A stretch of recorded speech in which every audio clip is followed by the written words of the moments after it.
好来，乡亲啊，继续来看这个高雄市长的补选成果讲咯。昨甲昨日选举前的周末黄金周，三党的候选人由党内的大咖徛台辅选，全力来冲刺，拼势要邮票。 副总统赖清德落人为候选人单机摆徛台，高雄市长补选要到啊，选前这个礼拜真重要，拼助选，民进党派出各县市首长来徛台。国民党这边，前总统马英九第一摆落人助选，伊俄罗李美珍真勇敢。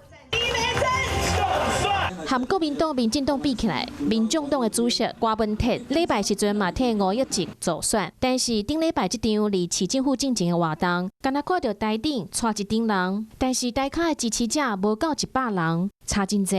本来他们要动员200，那我们认为说，因为警方拜托我们不要动员那么多，会造成交通阻塞。而且第二个，在市政府他只同意我们5台车而已。 然后最主要我们要宣扬理念，那个不是动员造势。但是投票剩5天，三个党的候选人对选情更有信心。他团队是要来帮你助选，有没有觉得更有信心？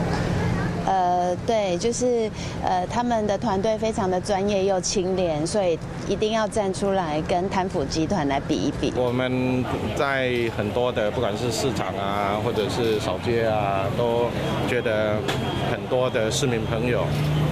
尤其是年轻人都非常关注高雄市市长的这一场选举。我们现在该走的也走了也当然有些还是走不够。那现在就靠短讲、传播，把这样的理念，因为我发现现在的传播力。最后这个礼拜邮票邮加真骨力。